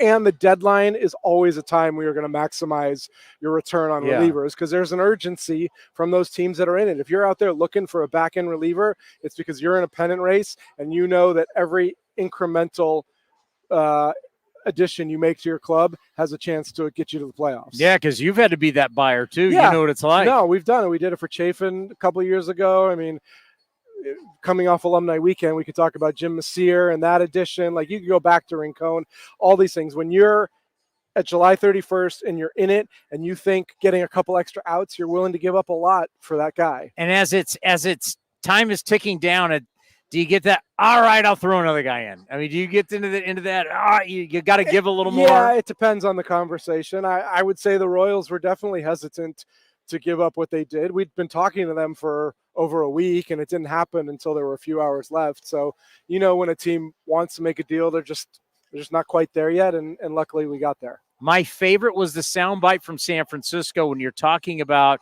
getting 3 guys versus 1 guy, and you made the comment about, hey, it's not like I want to talk about these guys like they're stocks. Yeah. And then in 30 seconds, you used the word risk 5 times. And but who's counting? Yeah. I went, everybody count this risk. Yeah, we're not talking hedge fund baseball. Risk. But, I mean, you don't want to take a lot of risk. No, and when they're prospects, there's risk involved because they're not here yet. Those 3 guys, Will is here. That helps. So the fact that you get Klein and he's here, that helps right away. But, including Cade Morris, who we got in the Blackburn deal, there's 3 guys, really good prospects. But until they're here, there's risk involved in performance, in health, and in a lot of things. So, that's part of the deal. I want to give you the opportunity to talk about Lucas and also about Paul Blackburn, because they were guys that great stories, both Bay Area guys. We know what Lucas has overcome in his life and what a role model he is. Paul Blackburn have been around here longer than anybody else. Really good people. For sure. And I'll start with Paulie just because he had been here so long. When I called him to tell him about the trade, we both sort of reminisced about how long it's been since that trade for Danny Valencia in the offseason. Wow. You trail, and we got Valencia. That's a long tree going back. But Paulie'd been here through good times and bad times. was here through the pandemic. He's been here through injuries. Like, he saw a lot as an Oakland A, and I appreciate really all the work that he put in to get himself. Look, he was designated and outrighted, came back. Like, he went through a lot to get to where he was, and it took a lot of work on his part, and I made sure I thanked him for that. And Lucas, obviously it'd only been a year, but you're right. Guy who in his career went through a lot. We knew him in college at Cal and down at Menlo. You watch the transition he made from position player to pitcher. And not only that, but stuff off the field. And again, I said earlier, he put himself in a position where he was a much coveted piece at this trade deadline. How far, when you talk about the trees, because the trades and this leads to that, how long do you let that tree go back, or do they just you just always remember it? Or because it is interesting. It is. I'd have to go look it up in some cases, so I don't always have that info off the top of my head. But that is how you sort of make transactions, and you look at sort of the history of these guys and where it can take the organization. If you turn a draft pick into a tradable player, into a guy that you're getting back in the system, like these things, they go on forever. Because we as fans don't think of it. Wins, losses, win now, win. And it's really like when you're dealing with human beings and players, it's so interesting how you acquire these guys, you draft them, free agents, minor league free. There's so many different ways to get players, leads to other players. And you're doing that every day, all day long. You guys do that, but fans don't think of it that way. It is a business. Yeah, no, you have to keep track of where your next opportunities are to bring in players. And like I said, in the case of Paul, like, he's under control for one more year. If we take him past the deadline, I know the history of what we've traded with just a year left. It's not great. So if you want someone like Cade Morris, a young starting pitcher who's going to move quickly through the system, we think this was the time to do it. All right, so last year, the Angels, Artie Moreno, it sounded like Artie wanted to keep Shohei Ohtani, so they went out, Perry Manasseh, made a bunch of trades to try and strengthen the team. Then they got off to a horrific start in August. Yeah. So then they backtracked, call it smart or not, start wavering guys and trying to get rid of payroll. Yep. There still is a way to grab players. Yeah, I mean, the only way to do it now is to claim players from outright waivers. So you're not getting anything in return in terms of trade players, but you're getting salary relief, basically. That's what the Angels did last year. And I think it also allowed them to give some opportunities to younger guys to evaluate, give innings or at bats, whatever. So I think Perry would tell you that, they ultimately they saved a lot of money, but he also got to see Neto and Shanuel and some of these guys to evaluate them going forward. So you may see some players move in the next 30 days. Just because they were placed on waivers and teams can claim if you take on the salary. Yeah, if I claim you, I take it all. Yeah. No matter how many years. Yes, that's your contract. Okay, and do you think long-term this is something baseball likes? Look, I don't know about baseball. I think people in my position do. There has to be some flexibility. If you have an injury in August and you're a playoff team, you hope there's some way to help that. We used to obviously have trade waivers, and you could make some deals in August. Once that was eliminated, there's got to be some way. Again, it requires maybe taking on a few $1 million, but if you're in it, it's probably worth it. Do we have the Scott Hatteberg? So yesterday, what's so unique about him is that he shows up, he was an older player, let's say 31, 32, didn't know much about it, didn't know whether his career was going to be with the bat arm as a catcher. And all of a sudden we know the whole story, first base and everything. But then he has the best years of his career. And then all these years later, he's in the front office working for you. Yeah. It really is a great story. Hattie's great. What I'm curious to hear what he told you yesterday. I then went into as much as grief as the A's take, us as employees can't tell you enough about how well they treat us, right? And I've said, hey, listen, if as an A's employee, what you don't know a lot about is when you go through tough times, and I can talk about when I lost my father and my mother and what the A's did for me.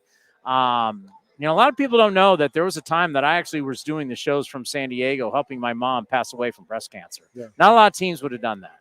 So I have a lot of loyalty for what this organization has done for me. And we talked about that with Hatteberg. And then, he just talked about how people have been around here for so long. How long have people been around here, Scott Hatteberg?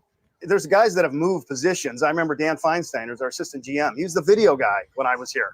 And I remember Dave just got hired, and I'm meeting him in the video room with Dan Feinstein.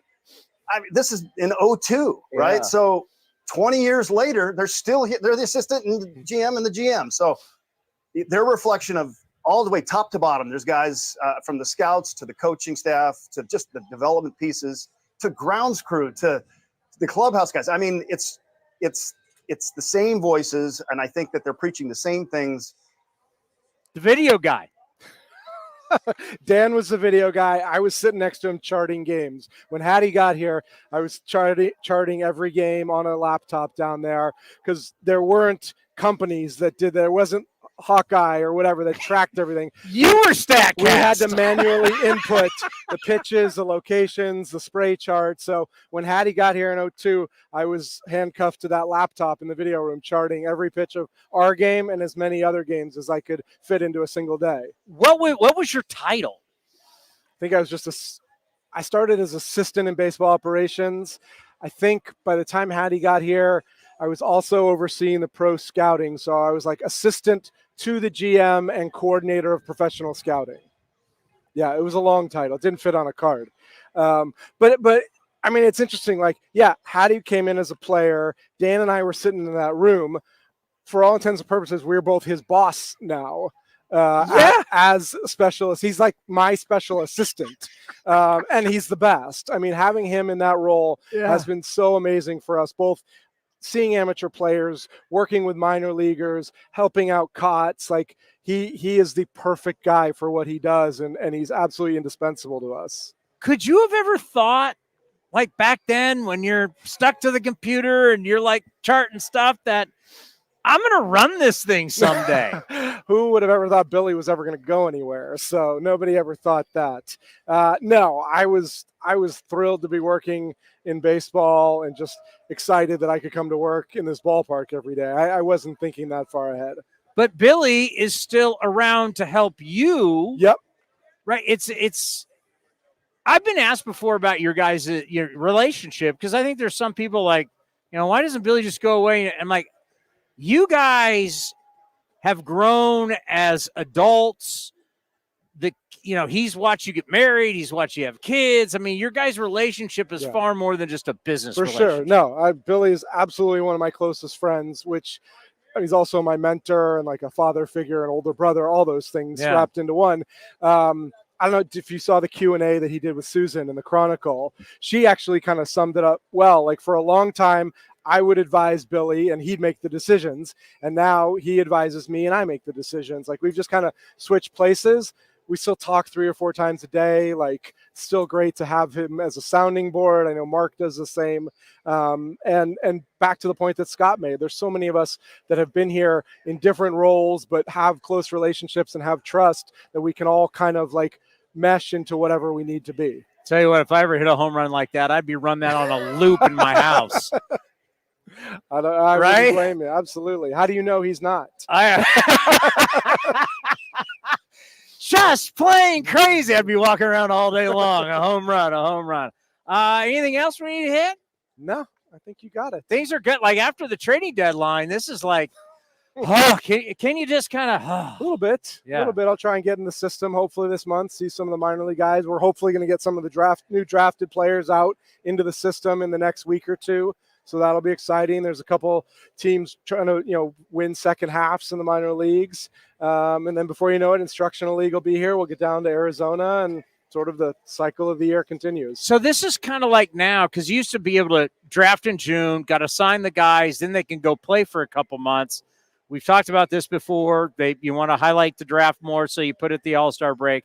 But now by the time you sign them, get them to Arizona, then send them out, they don't really have a lot of time. Yeah, it's only a select few that get out. Certainly, we almost never send pitchers out because they've been down for so long. You got to build them back up. They're pretty much working for instructional league. But some of the position players, once they get back into playing shape, we'll get them out either Stockton or Lansing. But yeah, it's a different process now. What is nice is we get them all together in Mesa as sort of a draft class, and they all get to know each other. They all learn from the coordinators at the same time and sort of get to know how we do it in the organization. So Do they just go down there and train? Is that what's happening right now? They're playing like instructional league type games 3 times a week. We have like a Tuesday, Thursday, Saturday game schedule against other clubs, but it's informal. It's 7 innings. You roll innings. Like it's basically an extended instructional league. I did not think of that. It's a really good point. Like if you're a college pitcher or a high school pitcher. Right. And you're done on June 1st. Yeah, especially if you don't make the playoffs, the regionals. You might be playing catch or whatever, but you're not on a mound. Like we're not going to get you back in game shape until September, until instructional league. So those guys aren't going to get to a full season affiliate. Yeah, that makes total sense. Yep. Great stuff. All right, Tony. I mean, he's honest. You said we're not. Mason Miller's not going anywhere. Rooker's not going anywhere. Mason and Rooker's still here. I'm happy for them, and I'm happy for us. Well, we'll talk to you in a couple of weeks and enjoy a little time away from here and seeing the prospects. I'll be on the Toronto, New York road trip. Look me up there. Oh, not living the dream. The general manager of the Oakland Athletics, right here on A's Cast Live. Hi, fans. This season, Kingsford Capital Management is the official hedge fund sponsor of the Oakland A's. At Kingsford, down to business is their way of seeing the world. Investing has its pitfalls, treacherous chasms of half-truth and despair. Kingsford's mission is to create opportunity through application of proven innovation and entrepreneurial focus with trust, tenacity, loyalty, and growth, establishing a strong reputation as a proven intended and validated bedrock of American finance. Kingsford Capital, down to business. This is Chris Townsend, and it is summertime. You want to look your best, and I can't tell you how excited I am. Commander Cody, we've got our new shipment from Link Soul, all the summer gear. So whether you're playing golf or you're going out for dinner, you're hanging out with your buddies, or you're going to the beach, go see our friends at linksoul.com. And right now they have an offer where you can get 20% off. Go to linksoul.com. Remember, in the big leagues, look good, play good. Hey, Oakland A's fans, step up to the plate with Xfinity Internet. Get the fastest speeds and low-lag streaming for an incredible viewing experience that knocks it out of the park. And you'll have a consistent connection with reduced buffering and freezing, so you can stay in all the action inning after inning. When it's game time, make sure to catch it all with internet that's powerful and reliable. Stream sports from the best seat in the house with Xfinity, because it's only live once. Actual speeds vary and not guaranteed. Many factors affect speed. For factors affecting speed, visit xfinity.com/network management. Ever wondered what a 30-foot tall pistachio looks like? A giant redwood or Big Sur? Chevron with Techron will be there to help you see them and tons of other places you have to see to believe. Because with unbeatable mileage and a clean engine, cars feel great. So next time you want to fill up on a little adventure, an awkward family photo, or a new commute to work, make sure to fill up at Chevron's along the way. Your car and your memories will thank you. Chevron with Techron, fueled by possibility. If you haven't been to the Chicken Pie Shop in Walnut Creek, what are you waiting for? You're going to love the new menu, and it's a great place to watch all the games. Come taste their world-famous chicken pie that has been served in Southern California for 86 years. They have a new spring menu with special dishes and a full bar with new delicious spring cocktails. Spacious indoor and outdoor dining, perfect for your next corporate party or birthday celebration. Don't forget free parking. For more information, go to chickenpieshopwc.com. That's chickenpieshopwc.com. If you're looking for a new mattress, Nest Bedding has you covered. Sleep on the same mattress Hall of Famer Ricky Henderson sleeps on. Nest Bedding is the #1 brand of online mattresses and the Bay Area's favorite mattress store. Take home the Easy Breather pillow. The New York Times calls it their #1 pick. You can navigate their easy-to-use website, nestbedding.com. That's nestbedding.com. Green and gold fans, use the coupon code Oakland, and you'll get 10% off your entire order. Nest Bedding. Love where you sleep. Become an A's insider today. Visit athletics.com/newsletter and sign up to receive the latest team highlights, up-to-date news, features, and more, all delivered free to your inbox. That's athletics.com/newsletter. Where does one community end and the next begin? Across the railroad tracks? On the other side of the river? Is it between the east side and the west side? At Comerica Bank, we believe it's all one community, and we're all part of it. That's why Comerica has invested over $20 million for affordable housing, financial education, and workforce development in lower-income communities. Because when we raise expectations for everyone, we all rise. Member FDIC, Equal Opportunity Lender. With the sunshine returning, it's time for golf, and more golf at Cinnabar Hills Golf Club. Cinnabar Hills is also your destination for great food with their beautiful renovated restaurant and quality craft beer selection at their full bar. Featuring a grass driving range and 27 championship caliber holes, Cinnabar Hills Golf Club is the best public course in the Bay Area. For more information, go to cinnabarhills.com. That's cinnabarhills.com. This is the place where you can dance like nobody's watching, win like nobody's business, and get away like you mean it. So what are you waiting for? Come join the party. Take that evening out and make it a night you'll never forget. This kind of action can't be beat.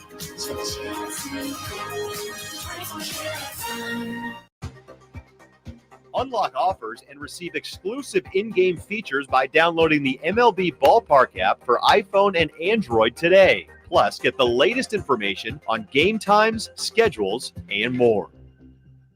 And the underdog Oakland Athletics win their first championship since they were in Philadelphia in 1930. Hi, I'm Raleigh Fingers, Hall of Famer, three-time World Series champion with the Oakland A's and World Series MVP. Winning takes teamwork, skill, and heart. So when you need an ace for a personal injury lawyer that will win you the game, go with the winning team. Call Venardi Zerata at 833-VZ for me or go to vzlawfirm.com. Venardi Zerata, the official injury law firm of the Oakland A's.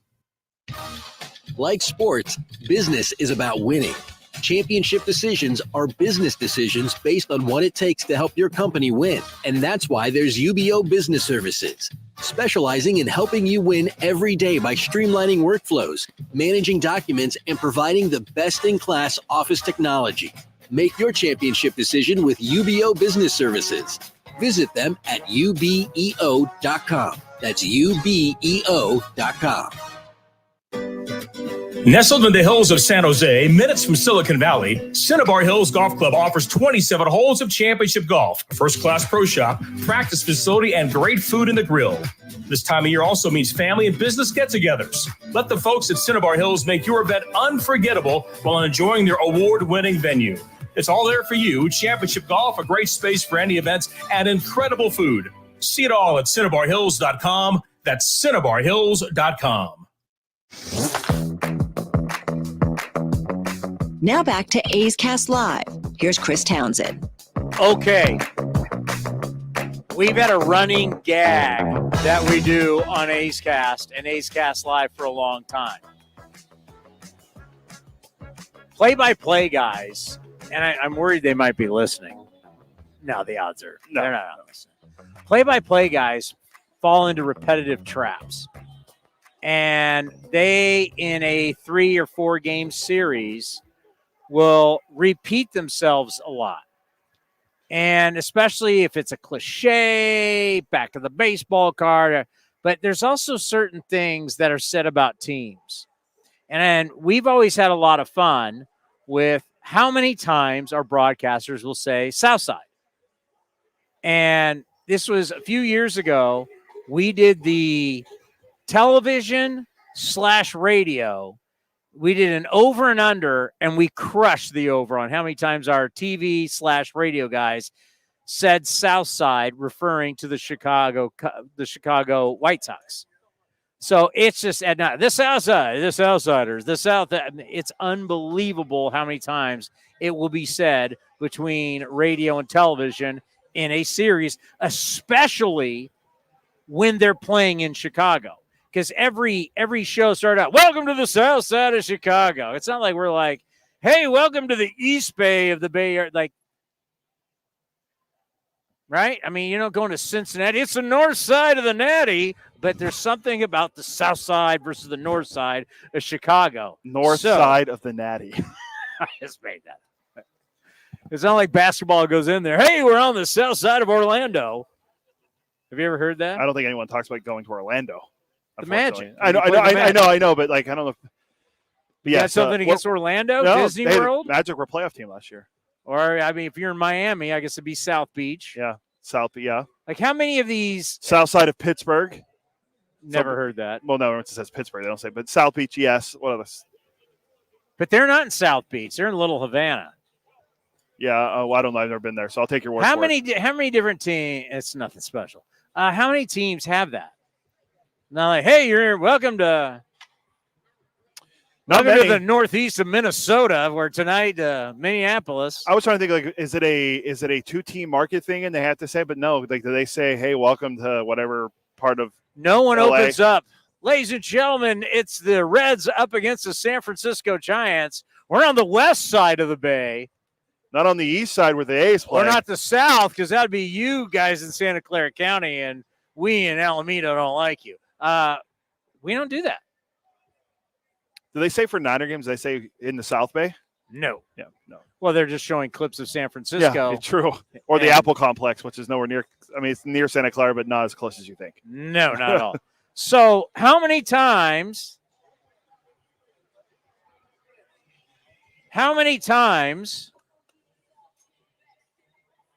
What do we normally put it at? Isn't it like I'm 60s? sorry, my dog is sick and my wife is sending me stuff. So we put it at 62 high because this includes Johnny D. Right? So we're talking our radio. We're talking about Ken Vince and Johnny D. It's for a series. It's a 3-game series. Are we including Chris Carey in Dallas? No, we want nothing to do with those TV guys. Yeah. Well, Robert Costa in the studio will count for us. Let's do 55. Is that too high for a 3-game set? Yeah. Yeah. I'm gonna put it. Let's go 30.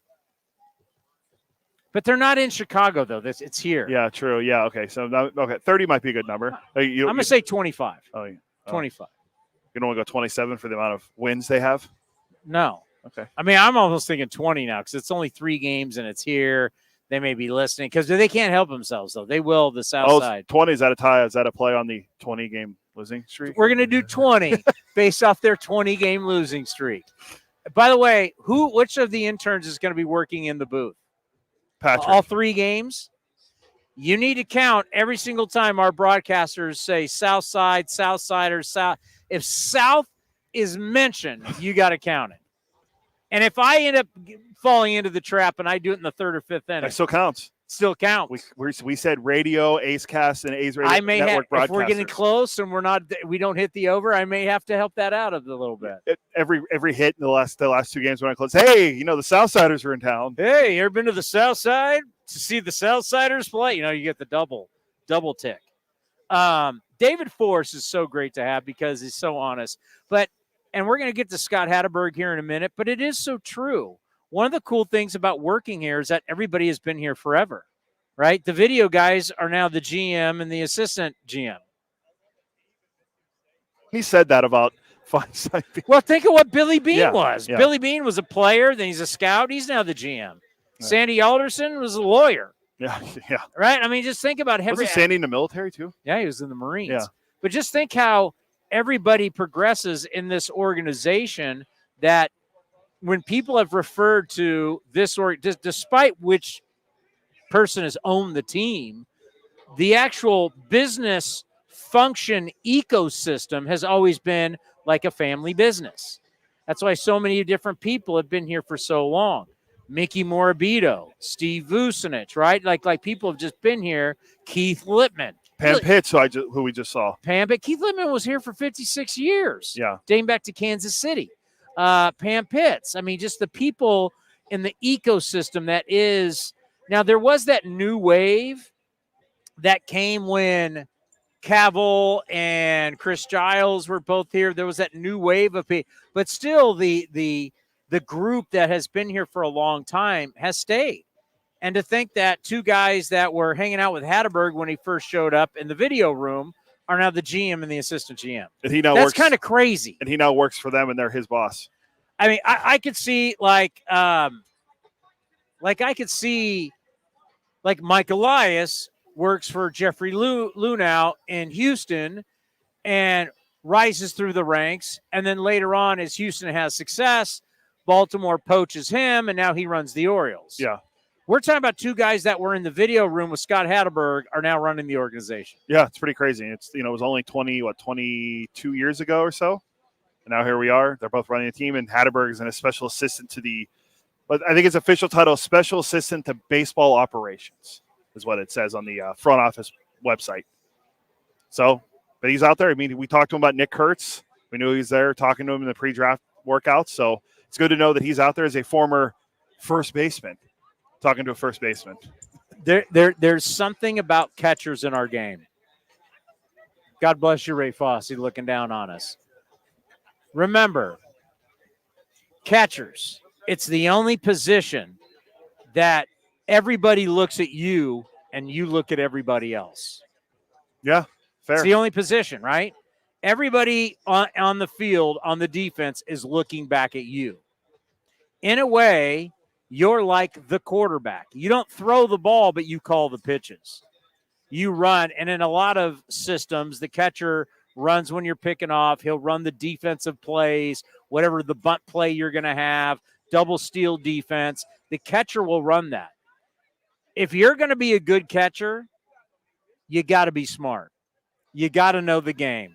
You got to have instincts. Yes, have there been rockheads who have been athletes and can hit and play catcher? Yes, but they get exposed the higher you go. And then you'll start to know when guys don't want to throw to those guys. That's a bad sign. It'd be like, yeah, he can hit, but as a pitcher, like, I don't care if he can hit. I want somebody I can vibe with and someone who understands how to get hitters out. I want some rockhead behind the dish. Catchers usually are really good catchers are usually pretty bright guys. And that's why you see a lot of catchers, they end up being good managers. Why? Well, because they know how to deal with position players and they know how to deal with pitchers. Right? I don't think a lot of people think about that. Once again, if you're a catcher, you deal with both sides of the room. Like, you're going to be a good head football coach. You got to be able to understand what's going on the defensive side. And you got to understand what's going on the offensive side, right? You've got to have good coordinators that you work with. You got to understand both sides of the room. Same thing, what a manager. You got to, because like some managers, it's like Ted Williams. You've seen those old clips where he talks about him being a manager. He's like, I hated pitchers. Like, he hated his own pitchers when he was a manager. Like, you can't do that. And catchers understand how to work with pitchers. And catchers, being a position player, they understand position players. So traditionally, they've made terrific managers. And Scott Hatteberg, obviously a very bright guy, has done a great job inside our organization to where he doesn't want to be somebody he's very cool with his role, but very instrumental in looking at players, picking players, talking to players, and being assistant to David Forst, being a loyal guy to the front office, a front office that essentially saved his career. And it's also kind of a cool story about Scott Hatteberg. His career was saved by this front office, and he's still working with them to this day. Do we need to get to him? Yes, the shadows are absolutely killing you on the video. So Can you not see me? Do I need to go all the way? How about this? Oh, there you go. You're in there, but you're not. So when you're talking about Scott Hatteberg, all right, I'll stand back. It was Alumni Sunday yesterday, and up there in the Mount Davis, we were able to sit down with Chad Pender, who you'll see and hear tomorrow. But Chad Pender's tomorrow. And here is Scott Hatteberg, one of our all-time favorites, just a really great guy. We always love when we have him on, and he's definitely special, not only to the fan base, but to the organization. Here is Scott Hatteberg, who yesterday threw out the first pitch and was a part of Alumni Sunday. Hatteberg with us here on A's Cast Live. It's Alumni Sunday, and of course, never too far as you still work for the organization, but today's going to be a lot of fun, a lot of fans, because everybody remembers what you did with the Oakland A's. Yeah, listen, I'm so excited. I come here a bunch, but I rarely get to put on the uniform. So it's such a thrill. I look down every time and just kind of pinch myself. But so many memories, and then I get to be here with Chad Pender, and a guy I actually scouted and then got to work with on the field and just see how much he developed, and it makes you look back on just what this whole franchise means. There's so much history, and just to be a little bit of part of it is such a huge thrill. Take us back, because it was what? You were around 31-32. You didn't really know if you were going to be able to play anymore. You then, of course, they talk about it, Moneyball in the book and the movie, but the reality is you didn't know. You didn't know what kind of career you're going to have. And then you come here to Oakland at that point, like right now at 32 years old, we're looking at players like, I don't know if we want this guy. You have the best years of your career. Yeah, I'm a slow learner, I think. I think that's the bottom line. But no, it did. It was a very pivotal moment for me in my career because, I was a catcher and everything was going great. And then I blew out. And if you don't throw real well, you lose that spot catching, right? So, and I'm, back into my career, 30 some years old is getting up there. And you had to have somebody believe in you. And Billy Beane had the theory that we ended up becoming, a big thing. And he gave me the opportunity. So I jumped at it for one. But I thought he was a little crazy. He wanted me to play first base and replace the reigning AL MVP. I'd never picked up a ground ball in my life. I thought, this guy's nuts, but he's offering me a lot of bats and a lot of money, or more money than I was getting, and some, a stability in, what was going to be the future. So I said, I'll jump on it and take it and roll the dice. So it worked out. It was a magical time when you think about all the names and the players and what Billy did, and give Art Howe and Ken Maka and give everybody credit. But it just seems like even though there wasn't a championship, it was a magical time. Oh, I mean, for me, it was. I mean, I came from the Red Sox, and we were really, really good. The Yankees were just better than everybody at the time. So I was no stranger to playoff baseball and good teams and good competition. And I got to we played against the A's, but coming over, I knew it was a bunch of young, kind of wild, free-spirited dudes that you didn't know a lot about. And then I got in the locker room, and it was such a breath of fresh air, just the youthfulness and the energy and the fearlessness. These kids were like, no one's going to beat us. I'm trying to figure out who these guys were. And, then it became Hudson and Mulder and Zito and Tejada and Chavez. And I went, just the talent is through the roof, and every day we were winning. That wasn't even a thought. We were down 7-0 in the 6th and 7th. We're coming back, So as an older guy coming from a little stuffier organization to this was revitalizing. So, I knew good things were coming, and to just be a part of the ride was such a cool thing. Post-career, there's a lot of people thought, and I don't know how much you really wanted to do it or not, but that you could just roll right into the television booth, right? People thought that, but you took the other route. You stayed in the front office. Yeah. Well, I did broadcast for a couple years. I did some games, but I did do the other side. And I think my heart is in the teaching part and the kind of the nuts and bolts of baseball. And what I'm doing now, I get to do the scouting part, but I also get to get my hands on the players and talk hitting and do some of the development, which I love. And then couple with the booth, where I was talking smack about some of these guys that I was just working with. I felt like it was a little tougher, but I did like it. It was a cool part, but I think my heart lies in, with the players and kind of on the behind the scenes baseball part. So you show up here, you see how refreshing it is, you see something special's happening. Yeah. Then we just, you're going to be with Chad Pender today. We talk about the end of 17. We saw something special was happening. Of course, they go to the playoffs 3 straight years. And then I think about now. Do you get that sense now? I've been feeling it. I mean, I've lived all these years. I'm starting to get that sense that a run's coming. And you've helped build and helped us. Do you get that sense? I do. And I hate to, knock on wood, but I've seen enough of it. And I've seen the wave build before. And it's building like it has in the past. And it's all based upon youth. And we have some really, really exciting young guys coming up. And I think our draft just went really well. And the guys that are on their way, pushing at the door in the middle of the minor leagues. I've got exciting ceiling. So I feel it's coming, and I feel like I heard Chad talking about it earlier. It's just that there is a weird chemistry that happens in Oakland, and it's hard to put your finger on it. It's very organic. I don't know how it comes together, but I think a lot of it is just the continuity of the people around them. We talk about the clubhouse guys, the whole development staff. We do not turn over. These guys, from top to bottom, this team it's been the same guys in place for 20 plus years in a lot of respects. So there's a lot of the same voice, and I think the players feed off on it. I felt that as a player, and I see it as a front office guy now. There's a continuity, and you can see it building, and you can see the hunger and energy. And I talked to Kotze just today. And he says, they're starting to believe, and you can feel the fight in them. And I think that's defines the A's and the family and the fight. I think it's coming. I agree. You look at all these organizations in baseball, the turnover, the turn and burn is just from your time as a player to now what you see in front offices. And then you come here and now you're in the front office and you think about David Forst was just a kid out of college learning from Billy Beane. Now Billy Beane has taken a step back, like he's an advisor, but it's still the same front office people. That's something you just don't see. Just look how special that is that you've really had the same group all these years. It's beyond rare. I mean, there's guys that have moved positions. I remember Dan Feinstein, who's our assistant GM. He was the video guy when I was here.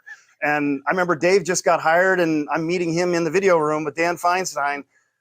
This is in 2002, right? So 20 years later, they're the assistant and the GM and the GM. So they're a reflection of all the way top to bottom. There's guys from the scouts to the coaching staff to just the development pieces to grounds crew to the clubhouse guys. I mean, it's the same voices, and I think that they're preaching the same things. And it's just bottom line. Even guys, when we interview like I'm at the combine interviewing potential guys to draft, what is the thing that defines you about the A's? And bottom line is there's no greater family in all of Major League Baseball than us. And, you can punch holes in a lot of the things that we have or don't have, but that is one thing that we have better than everybody else. And I can say that without bias. And it is true. And we get the most out of players, I think. And that's our selling point. I think there's no question about it. When you're part of this family, especially when you're down, they will do everything for you. They will do anything for you when you have the issues away from the field. I've had them with my family, and they always have your back. And too bad a lot of people don't know that much about that. But let's talk about a moment. Not everybody has the moment in their career, right? You go to the combine, these guys are all hoping for it. Yeah. You had that one moment that's so historic. How much do you think about it? Well, here it's hard not to. It's one of those things that just gets etched in your mind, and you see, just the green and gold. It was such a great moment. I think individually, I got to hit a homer. You had the moment to be the guy, and you did it. You came through. Awesome. But this was a month of a group of guys just not losing. And there was heroes every single night. If you really look back and follow it, Miggy stood on his head the last week. There was just so many great individual performances. And for us to kind of just put that team accomplishment, the 20 banner getting dropped was just gives me chills to think about. You blow the lead, this huge lead. I mean, I'm not even playing that night. It's like, because I've got crap numbers against whatever lefty was throwing or whoever. And I'm just drinking coffee. Huddy's on the hill. He's locked in. It's 11-0. We're going to celebrate in a couple hours. Next thing you know, smash cut to me in the dusty old cage with Greg Myers going, man, one of us is going to have to freaking pinch hit. And you could hear the electricity just getting sucked out of the building. And that is it gets quiet, but it's loud. It seems loud. And next thing you know, we're going to lose this. It was so deflating. So to have it not be that way and to hit that home run and just got plugged back in and everything erupted. Whew.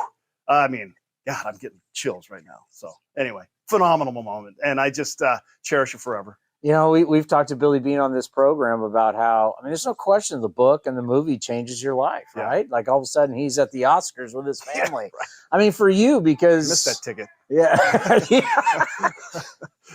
What did it do for you?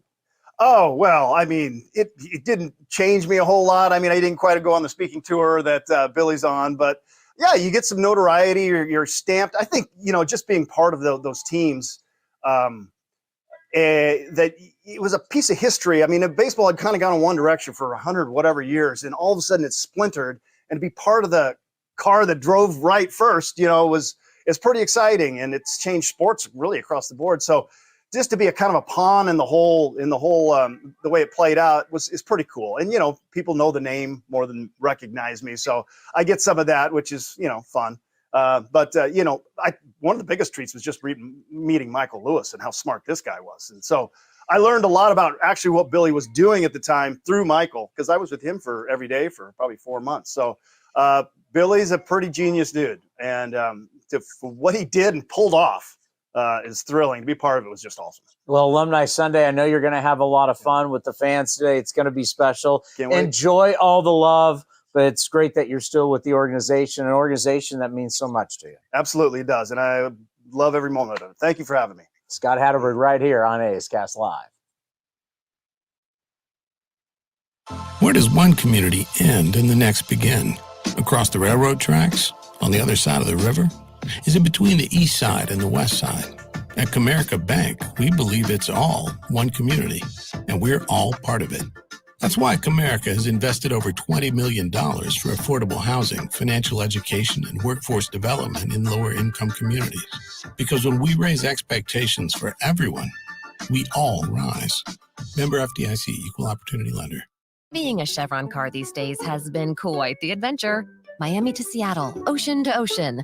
I've stopped at so many states and collected so many bumper stickers. Sometimes I feel like a moving passport book. It's just